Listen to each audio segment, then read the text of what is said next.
With the Formpipe offices still shut due to lockdown, I thought I'd come out just less than a mile away from the Formpipe Sheffield office for this next article. Now, I talk a lot about preservation of documents, objects, data. But why should businesses be bothered about this? Why should they consider their storage options? Well, they tend to sit in one of two camps. The first one is that we operate within a regulatory framework where it's prescribed to us how and what we need to store. We'll be told what retention periods we need to follow, and if we don't adhere to these rules, if we're not compliant, we can't operate within those sectors. The other group are people who choose to store.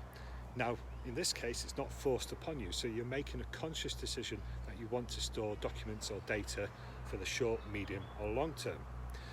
So let's look at why you do that. To do that, there's a cost, so therefore there must be a perceived value.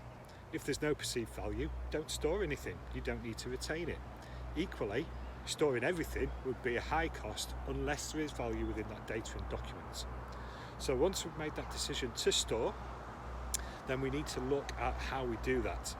Now, we follow the Alcoa principles, as everybody does, and through that we know that we need to make sure that the data, especially data more than documents, is stored in context and is interpretable. This means it's human readable, we can understand it.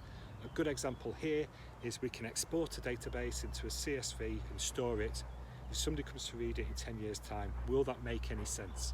If we can't interpret the data in a meaningful manner, what's the value in storing it? Now, you need to consider these principles before you start any preservation, storage, archiving project and run it alongside your corporate governance. Do that and your project will be a success.